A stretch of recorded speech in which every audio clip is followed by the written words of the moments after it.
Welcome back, everybody, to the 360 Size Up podcast, where we have some awesome guests, leaders in the fire service, leaders in the private industry. Today, we have another awesome leader in the fire service, Chief Iannuzzi with the Durham, North Carolina Fire Department. Welcome, Chief. Thank you, Chief. I appreciate it.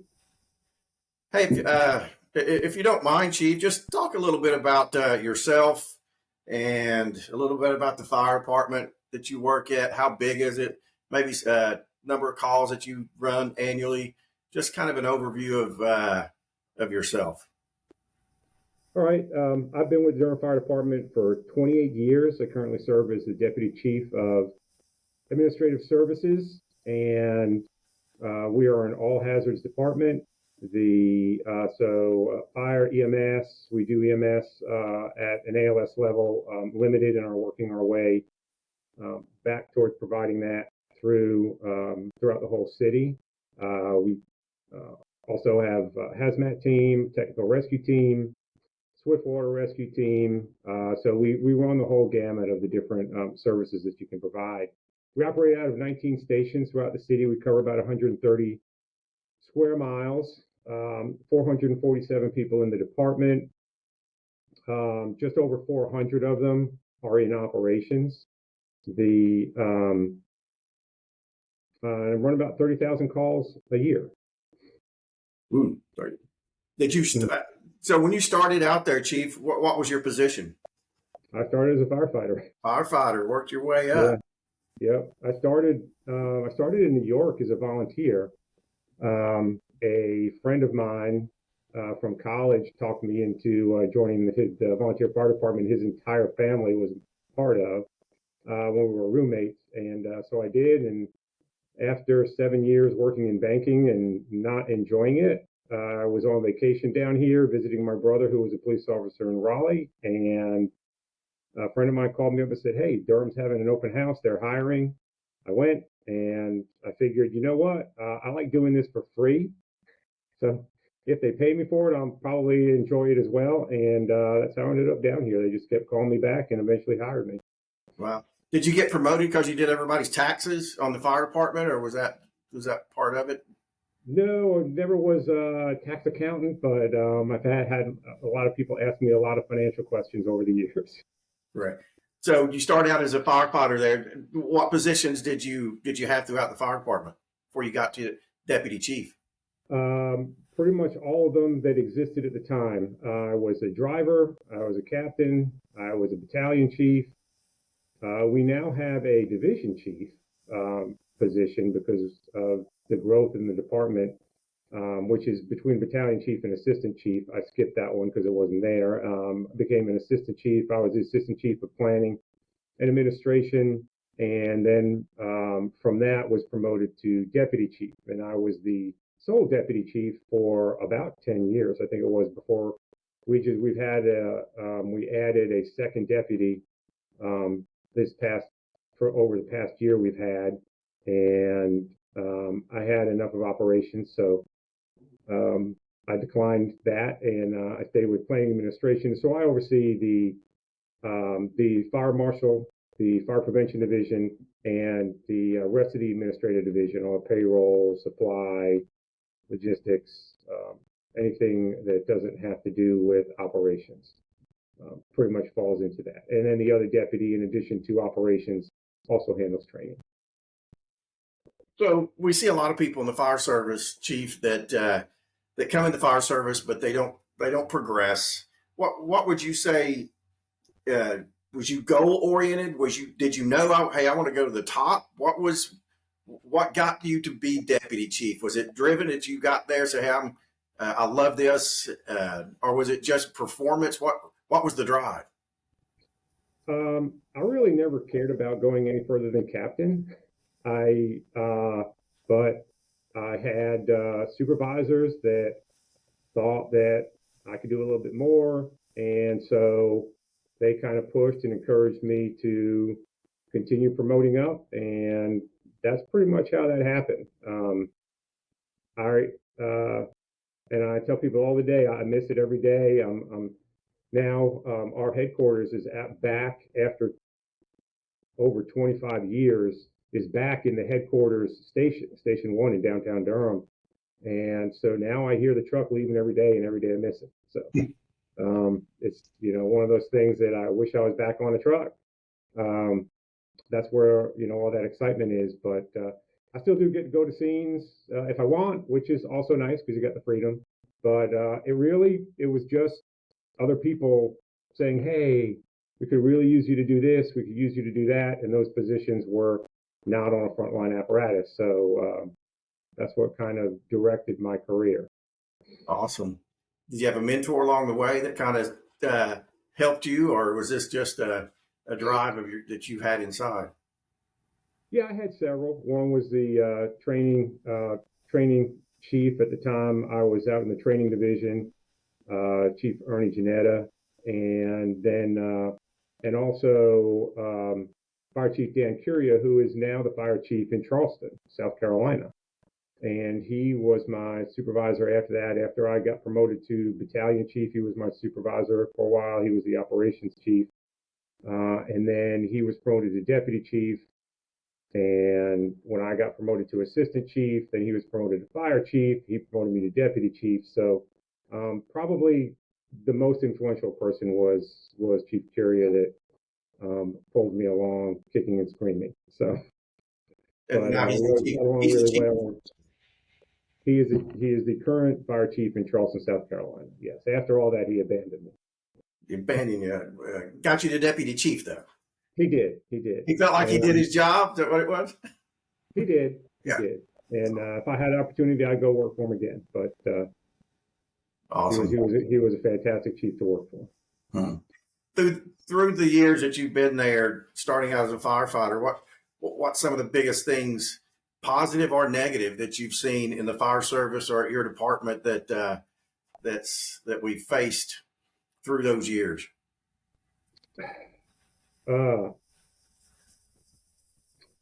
Well, 9/11, and probably going back as far as I could think, where some major things that changed the way we operate. Going back to that, at the time, I was a member of the hazmat team, so a lot of stuff obviously changed there. That looks at at terrorism more than industrial accidents, and we've been through a couple of economic downturns and had to live a little bit with a little bit less funding. We have seen tremendous growth in the city of Durham. When I started, there were 12 fire stations, and we're at 19 now. Wow. And we're getting ready to build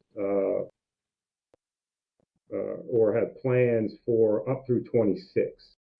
So that's over several years, probably station 21 coming online in the next 2 years, and possibly 20 and even 22, depending on some things that continue with the growth. So just a lot of the growth that's taken place is what is probably most memorable, is just seeing the size of this department grow.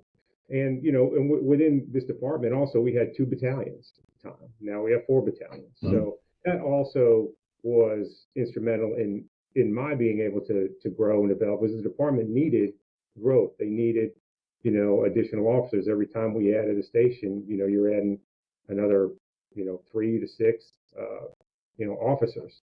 And then the battalions expand. So just a tremendous amount of growth, and just things going on in the world that make you really have to start to adapt to things.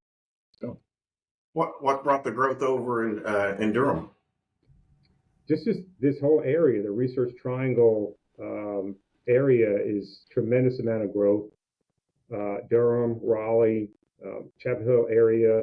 There's a lot of technology growth out here in the Research Triangle Park that's driving a lot of that growth.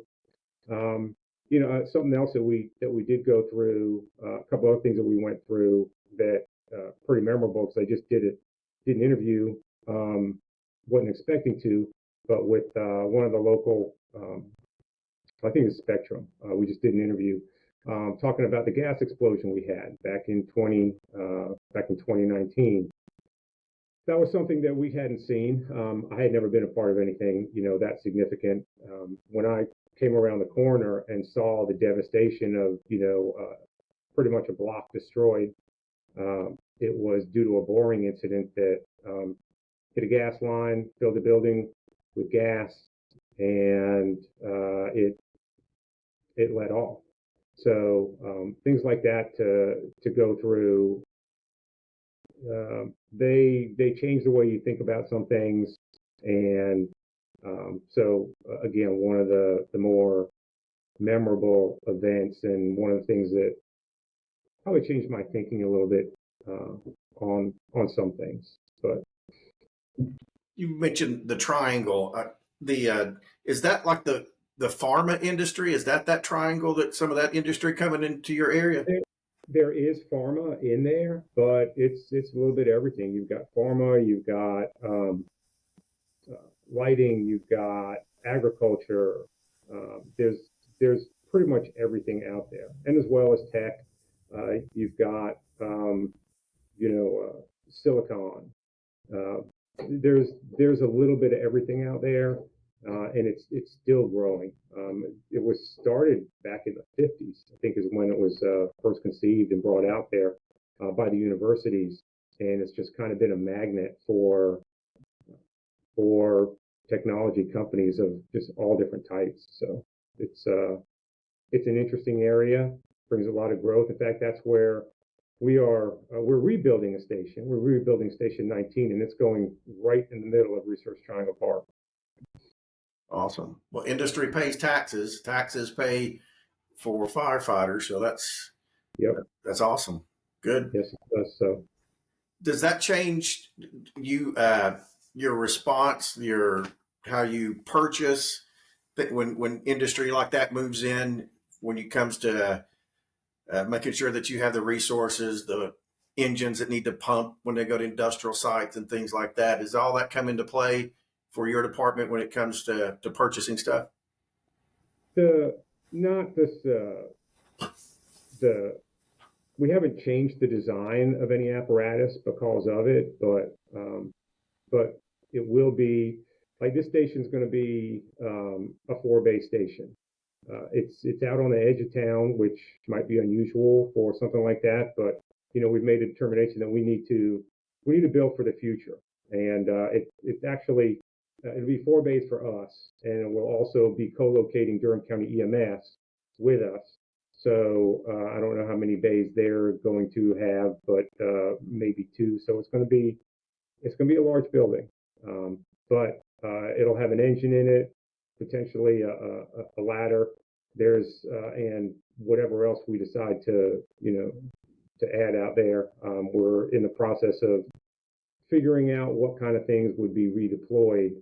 But right now, there's a Quint in the in Station 19, and we're just figuring out what we're going to be doing with that station once it gets open. We just bought a software package that we're just going to start looking at some different ways of deploying things, and but it is a big growth area, so we need more resources to go out there because it's continuing to grow, and it's not only just growing in tech, but there's residential growing out there too. There's a lot of mixed use that's getting built all over, which I'm sure many places are experiencing. It's not just a commercial area or residential area anymore.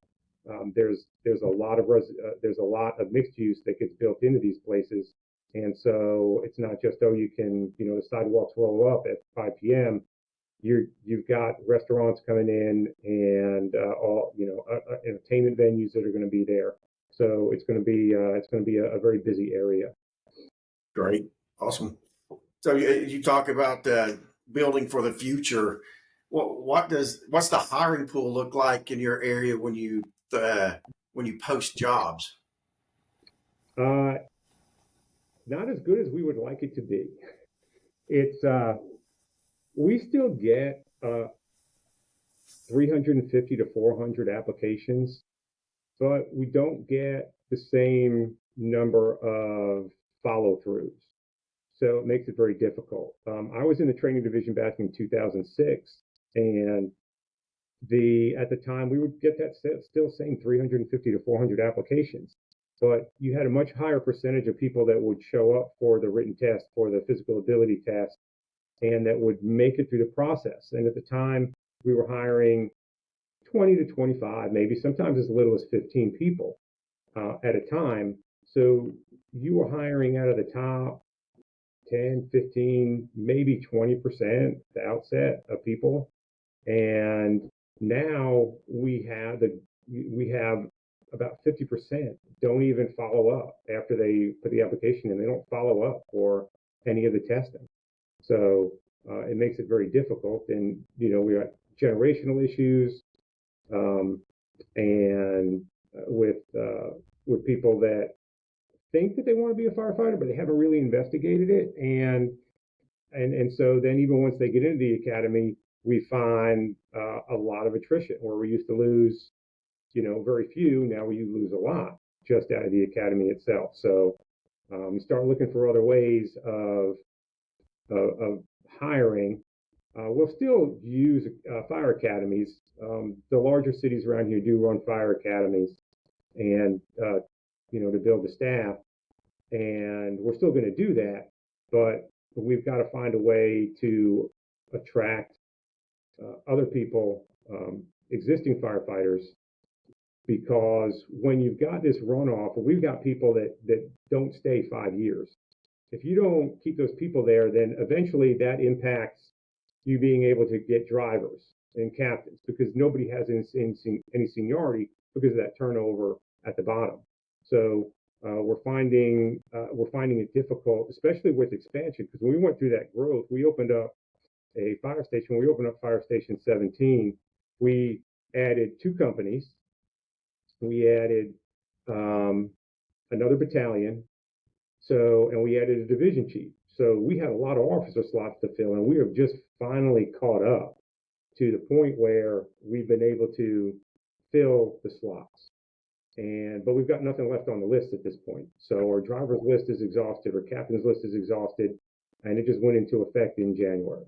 So, and if we don't do something about this gap at the bottom, where we don't have this big pipeline of people coming into their 4th and 5th and 6th and 7th through 10th years, we're going to have trouble filling those again, especially because we're getting ready to expand and open additional stations. So we've got to find a way to get people into those positions where we've got people with seniority that are going to be eligible to promote over the next 3 to 5 to 10 years.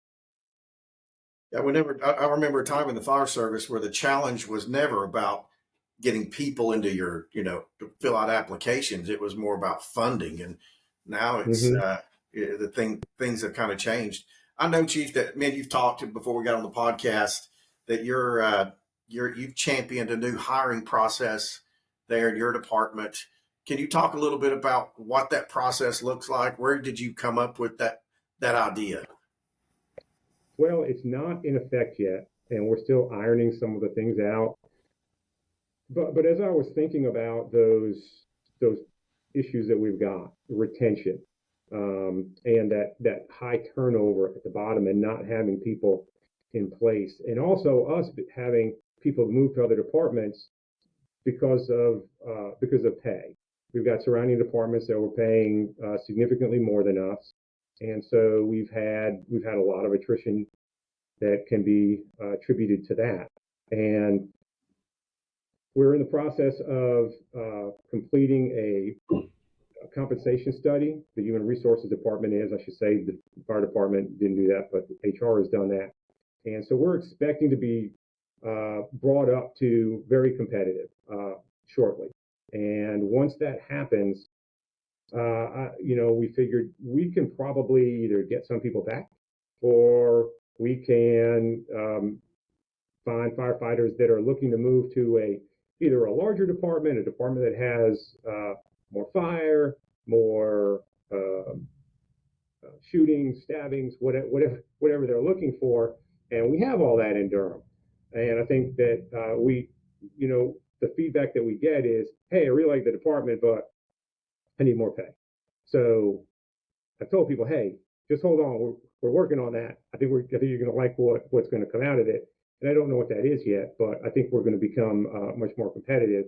And if you want to just hold out, but that hasn't worked. So, but the feedback is this is a very good department. It's a great department to work for in terms of you've got action, you've got growth opportunities. If you want to advance within the department, you can. There's a lot of flexibility.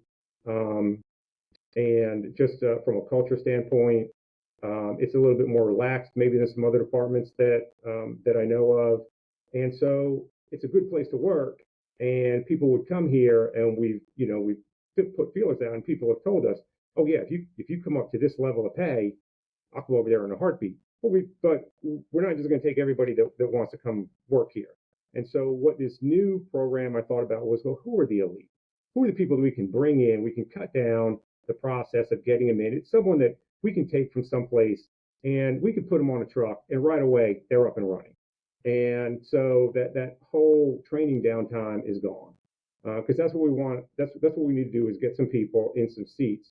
But we got to make sure that they're the people that can do that. That we don't have to spend a lot of time training. So and everybody knows people that are like, hey, you know, you would love it over here, and you're great. Whether you know them because you grew up with them, but they just happen to be in a neighboring department, or you've been to training courses with them someplace. We're looking for people like that can come in, sit down, and they're ready to go.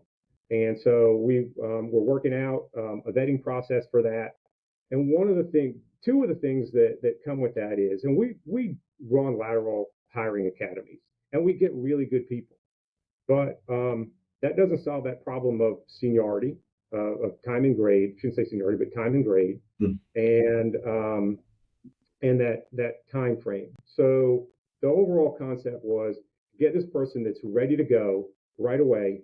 We put them in. They got 2 work periods to go through and complete an FTO task book, which is fairly aggressive. And we modeled that after someone that we just brought in as a lateral, and he did it in 15 days, which is very fast. Mm-hmm. And we would probably take 2 field training officers, maybe 3 per shift, and again, these would be your top FTOs that are able to recognize the skills and whether or not someone's got what we're looking for in that short period of time, and get them through it super quick. And then now they're released, and they count as that additional person on that truck. In order to do that, sometimes though, people don't want to always start over again. Some are willing to do it, depending on how far they in. So we're looking for people that, have got, 5 years worth of experience already, that can be that firefighter that just comes and sits down and is ready to go. Understands the life, is a lifer that's probably not going to move someplace else. And so we want to reward them with not starting out at bottom pay, because that's how everyone comes in the Durham Fire Department. Now has always been, you're starting at bottom firefighter pay. So if we can bump you up several steps, that'd be great. Now, we don't know exactly where that's going to be, because that comp plan's not in yet, and we don't want to, we don't want to disparage the current members. So we've got to figure out where that the right line is for that. And then also, as far as time and grade goes, where do you come in? And that's what, from talking to people, has been the game changer. If I can come in with 2 years, 3 years, something like that, and I don't have to start over again. I mean, I could be eligible to be a driver in 2 years. That'd be great. And that's another aspect of it. They'd have to get their relief driver status. We call it a relief driver. It's departments call it different things. They have to get that within 1 year. So because we need people to drive trucks as well and fill in. Yep. So that aspect of coming in with some time and grade and not starting at the bottom is where we think is going to make the big difference in pulling in laterals and being able to be very very selective, because again, we need someone that we don't want to have to train them. They're going to have to come in and be able to sit down, have certain certifications right off the bat when they come in, and we would roll them in. And my thinking for it was, we can because right now I encourage people to recruit year round. We only hire an academy once a year, but I want to do year round recruiting. So if I meet someone at a conference and I say, "Hey, Dan, we would love to have you in Durham. Are you interested?" "Yeah, I am." "Okay, great. Um, here's how we get the process started, and we get you going. We get you vetted. You're on a list. And as we have someone retire or we have someone leave, hey, you're up. And as soon as you're ready, um, we we bring you in. We put you on a truck with a field training officer, and the whole thing starts. As soon as that field training officer is done, they move on to the next one.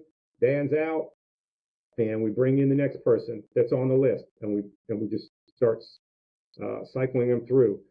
So that can help us stay at a minimum staffing point where we don't have to use overtime, because we're using overtime like everybody else is. I think quite a bit of overtime right now. But if we can bring in people, because we've got a list, if we, 6, 10, 15, whatever, 20 deep, I don't care what it is, and you keep working where you are up until then, you can tell them, you can not tell people, and then all of a sudden you get the call and say, "Hey, we're ready, we got a spot for you," and you can move in. And hopefully that, again, um, it's still in the development stages. It's fairly developed. There's a few things we still need to work out, but because they haven't, I don't want to say what all those parameters are as far as the time and grade and the pay are just yet. But got to do something different. Yeah, I got that sounds like a great plan. What's the investment time? And I don't know, you may not know the actual dollar amount when you bring in a new firefighter. It starts a recruit, and then once they come out, the investment that you've got in that new recruit. We estimated it in that first year, because our academy is 8 months long. So I think it's at 8 months, right about 8 months right now. But between that and the upstaffing for the academy, I believe we measured it, and it was about a year ago, but it was somewhere between $80,000 and $100,000. Wow. So it's add up. a bit. Yeah. So if you're getting a firefighter that's already been in the fire service 3, 4, 5 years, it's got some certification, there's a huge savings. It's their salary, and that's it. Yeah. It's there's not a lot of recruiting to it. I think it's going to be more of a word of mouth thing, where someone says, "Hey, I know this guy Dan King. He would be great for the Durham Fire Department." I talked to him about it, and then you say, "Yeah, I'm interested," and we bring you in. And about the only thing that we will have to do as far as the training and get someone through is ALS, is to get them through the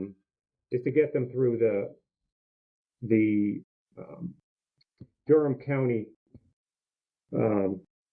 actually for EMT, for all of it. We'll have to get them certified. They'll have to be certified by the Durham County Medical Examiner, or Medical Director. Sorry. The Durham County runs the EMS system. So the medical director would have to sign off on that person to operate as an EMT in Durham County, and that's just a process that we'd have to go through to get them certified. The rest of it can all be done on a truck by our field training officers, and can be done very quickly. So that means that and I don't know what that process of the EMS sign off is, but if all this recruiting, if we've got a pool, just a lineup of people that are ready to come in, it can be done in a couple of months, pretty much, between the medical sign off and us getting you certified. Probably less than 2 months. That's from a lot. hiring you to being signed off and operating independently on the truck. Wow. Much quicker than recruit school. Much quicker. Yeah. Huh. Is are you, where you're at over there, Chief, is there, have you got a lot of fire departments around you that you're that may be pulling your firefighters over, or are you kind of in a, kind of out by yourself? We've had one department pull 11 in the past year, and 9 of them are still there. And we've had people go to other departments, but not necessarily in this area. So we had another one went, another 2. So probably just under 15 have gone to other local departments in the area or within 30 miles, let's say. Wow. But we also see people just, it's a lot of, hey, just a lifestyle change. And so they're leaving the fire service altogether, or they're leaving the area altogether and going to, back to Ohio or something. Yeah. So, but definitely the local area and one department in particular has hurt us in coaching. So we're looking to do the same thing. But we were talking about once before. It's just something that happens in the fire service. People move for various reasons, and if we can be the right spot for them to move to, if we're what they're looking for, we want to make sure they know about it. What's the old saying? If you don't change what you're doing, you're just going to get the same results. So if Right. and then you're going to be spending $80,000 to $100,000 on a new recruit when you could be spending that money on maybe officer training and things like that. So it sounds like a pretty good plan. Hopefully it works out for you. Thank you. Appreciate it. Hey, what some other people too. Officers, Chief, just for you as an officer, I always try to pull something out of anybody that comes on to our podcast because I look at those as high performing people in their industry. If you wanted to just kind of wrap things up by just sharing, somebody, an officer or a future firefighter that's listening to this podcast, where maybe looking one day to be the deputy chief of a fire department, what advice would you give them? What skill set do you say they need in our current state right now in the fire service? What advice would you give that person? Learn as much as you can about everything. If you're looking to move up and you learn as you move up through the ranks, everything changes. Your perspective changes at every step. And you see a little bit bigger piece of the pie. So the more you can learn about your department and the way it operates. So most people are familiar with the operations. And you could, they can tell you everything about the operations of the department. But get to understand the other things. How does your hiring process work? Where do you find firefighters? How do firefighters get into the department? What are how do your apparatus get purchased?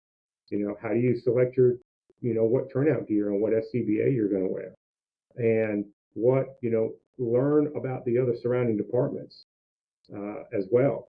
How do you interact with the other agencies? Who are the leaders of those departments, and what's similar and what's different? How do you need to interact with them? And then also within your organization or your city or your town, whatever municipality you are, how is that run? Because that's important to it as well. Because once you get up into these upper levels, you're not just dealing with the people in the fire department anymore. You're dealing with people outside of the fire department. So learn as much as you can about your area and stay in tune with what's going on in the fire service and what's going on. Like one of the things the recent thing that's come up is the changes that OSHA is going to adopt NFPA standards. Whereas before we had to comply with the 2 in, 2 out rule because it was an OSHA standard, if you're in an OSHA state. Now they're going to adopt NFPA. So you just got to be aware of all the stuff that's going on in the fire service, and don't let your guard down because you don't want something to jump out and the boogeyman get you. But just keep learning. If you're looking to advance, you've got to learn more than just engine company tactics. You got to learn more about the fire service in in general and in whole, and about your municipality. But you don't have to do it all at once. You don't cram it. You just learn it as you go, and you have fun while you're moving up. That's And awesome and, advice, Chief. and find someone to listen to. Find someone. Listen more than speak. Well, I think you, for me, I've known you for some time now. I think you model that behavior. I think, and we met through the International Fire Chiefs Association. So when you say be on top of what's going on in the fire service, you definitely model that. I've seen you get up and speak in front of some pretty big crowds. You definitely have your finger on the pulse in the fire service, and I greatly appreciate that. I appreciate you being on our podcast. It sounds like Durham's doing some great things, growing. Sounds like the triangle there is getting some, talking about the OSHA standards. So you're on top of that. That's going to affect that area also. So I wish you great luck and success. And I thank you again for being on the podcast. Thank you, Dan. I appreciate you having me. All right.